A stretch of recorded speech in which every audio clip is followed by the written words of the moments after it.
Bismillahirrahmanirrahim. Assalamualaikum warahmatullahi wabarakatuh. Bertemu kembali dengan saya Ibu Meni pada materi pelajaran Bahasa Indonesia untuk kelas 10 program wajib, yaitu program ilmu alam, ilmu sosial, dan ilmu agama. Bagaimana kabar kalian anak-anak? Mudah-mudahan dimanapun kalian berada selalu dalam keadaan sehat walafiat, tidak kurang suatu apapun. Alhamdulillah, ibu dan keluarga juga dalam keadaan sehat, tidak kurang suatu apapun. Mudah-mudahan kita semuanya selalu dalam lindungan Allah Subhanahu wa Ta'ala, terhindar dari segala penyakit dan mara bahaya lainnya. Anak-anak sekalian, ada sebuah hadis yang menyatakan dua nikmat yang kebanyakan manusia itu lupa akan keduanya, yaitu nikmat waktu luang dan nikmat kesehatan. Untuk itu anak-anak, selagi kita masih bisa beraktivitas, masih bisa diberi kesehatan, masih bisa kalian belajar, ibu juga bisa mengajar, bersyukurlah kita lakukan dengan ikhlas, dengan senang hati. Mudah-mudahan apa yang kita lakukan bermanfaat dan berkah untuk kita dan untuk orang lain. Anak-anak sekalian, pada pertemuan kali ini materi kita adalah tentang teks laporan hasil observasi. Materi tersebut merupakan materi yang pertama pada semester ganjil. Tentunya kalian juga pernah mendengar tentang materi tersebut. Kemungkinan di waktu di MTS maupun SMP kalian juga sudah pernah mendengar tentang teks laporan hasil observasi. Saat ini kita belajar lagi, kita melakukan kegiatan observasi, menganalisis tentang teks laporan hasil observasi. Anak-anak, agar lebih jelasnya, marilah kita kalian simak materi berikut garis besar mengenai teks laporan hasil observasi. Baiklah anak-anak, silahkan kalian menyimak materi berikut. Bismillahirrahmanirrahim. Berikut materi pelajaran Bahasa Indonesia untuk kelas 10 semester ganjil. Bab pertama yaitu tentang mengobservasi kekayaan laut Indonesia. Pada bab pertama ini terdiri atas subbab 1. Pengertian ciri-ciri dan informasi dalam teks laporan hasil observasi. Kedua, interpretasi teks laporan hasil observasi.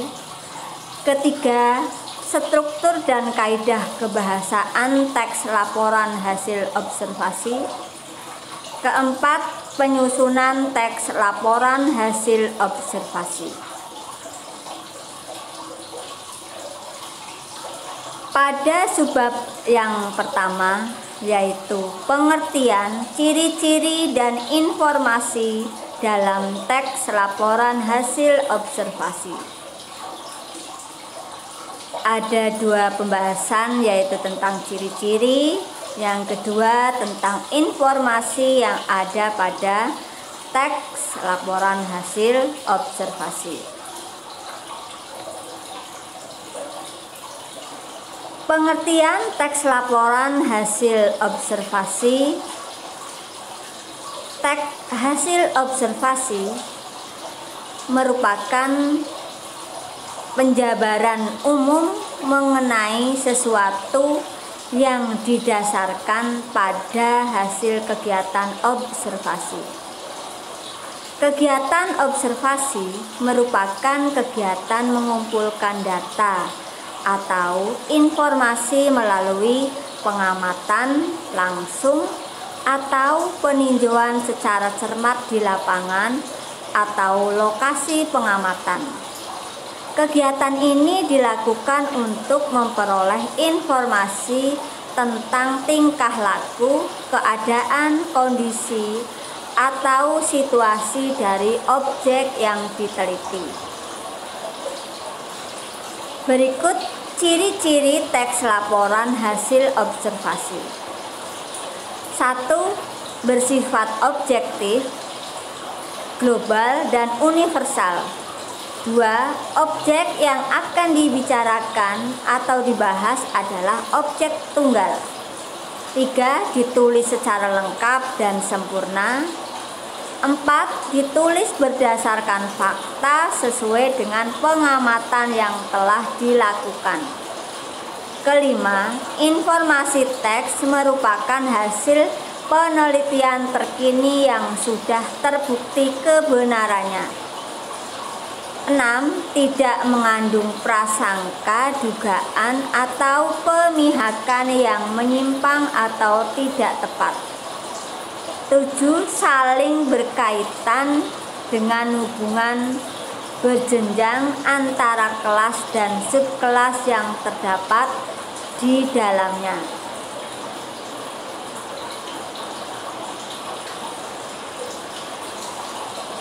Adapun informasi yang terdapat dalam teks laporan hasil observasi. Informasi yang terdapat dalam teks laporan hasil observasi merupakan fakta yang ditemui pada objek yang diamati. Fakta adalah peristiwa yang benar-benar terjadi. Fakta menunjukkan kebenaran informasi. Fakta merupakan pernyataan yang tidak terbantahkan kebenarannya. Pernyataan tersebut berupa kalimat yang ditulis berdasarkan kenyataan, peristiwa, atau keadaan yang benar-benar terjadi secara objektif.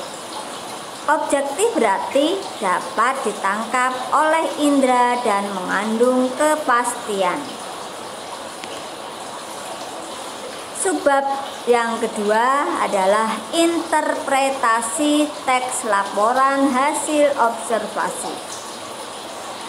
Di sini disampaikan tentang ringkasan teks laporan hasil observasi dan simpulan fungsi teks laporan hasil observasi. Pada kegiatan meringkas, yang harus diperhatikan adalah langkah-langkah meringkas teks laporan hasil observasi yang terdiri atas 1. Memahami isi teks. 2. Menemukan pokok-pokok informasi dalam teks laporan hasil observasi. 3. Mengembangkan pokok-pokok informasi ke dalam paragraf. Berikutnya simpulan teks hasil observasi. Interpretasi terhadap teks laporan hasil observasi dapat dilakukan dengan menyimpulkan teks laporan hasil observasi. Simpulan adalah rumusan akhir tentang sesuatu. Dalam hal ini adalah teks. Simpulan disusun berdasarkan pemahaman atau penalaran kita terhadap keseluruhan isi teks tersebut. Subbab yang ketiga adalah struktur dan kaidah kebahasaan teks laporan hasil observasi. Struktur teks laporan hasil observasi. Yang kedua, pembahasan kaidah kebahasaan teks laporan hasil observasi. Berikut struktur teks laporan hasil observasi. 1. Definisi umum. Definisi umum adalah pembukaan yang berisi pengertian mengenai sesuatu yang dibahas di dalam teks. Struktur kedua, definisi bagian. Definisi bagian ini merupakan bagian yang berisi ide pokok dari setiap paragraf ataupun penjelasan secara rinci. Struktur ketiga, definisi manfaat atau perilaku. Definisi manfaat merupakan bagian yang menjelaskan manfaat dari sesuatu yang dilaporkan. Biasanya untuk benda mati. Sementara itu, untuk mendefinisikan benda hidup, definisi yang digunakan adalah definisi perilaku. Keempat, maksudnya struktur yang keempat atau yang terakhir adalah penutup atau simpulan. Penutup atau simpulan merupakan bagian rincian akhir teks laporan hasil observasi. Penutup dapat berisi simpulan berupa tanggapan atau interpretasi penulis tentang objek yang dibahas. Penutup atau simpulan bersifat opsional, artinya boleh ada, boleh tidak. Pembahasan berikutnya adalah kaidah kebahasaan teks laporan hasil observasi. Pada teks laporan hasil observasi, kaidah kebahasaan yang biasa digunakan antara lain 1.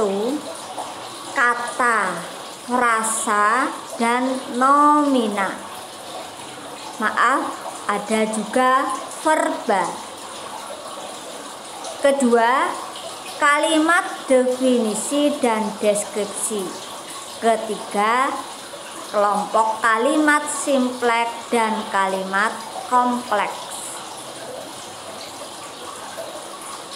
Subbab yang keempat pada pembahasan teks laporan hasil observasi adalah 1. Gagasan pokok dan gagasan penjelas dalam menyusun teks laporan hasil observasi.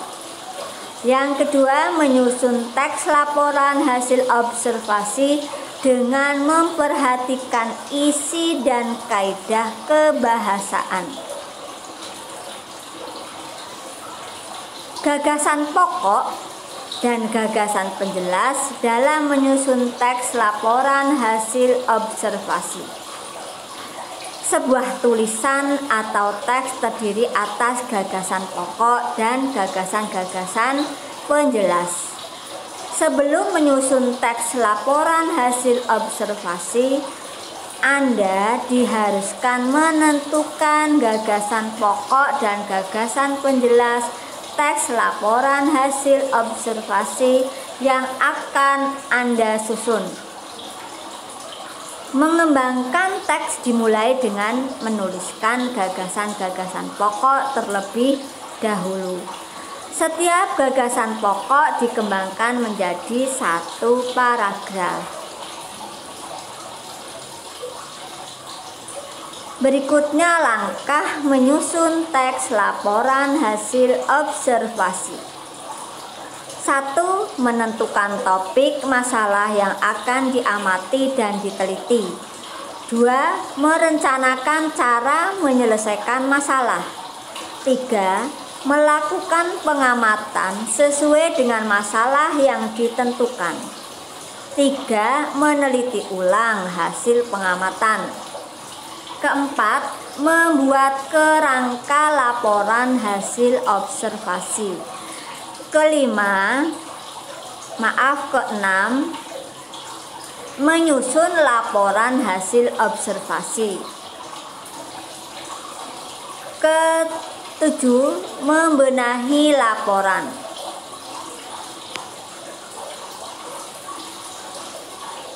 Demikian anak-anak mengenai materi tentang teks laporan hasil observasi yang baru saja Ibu sampaikan, Ibu bacakan, merupakan garis besar materi yang ada pada bab yang pertama.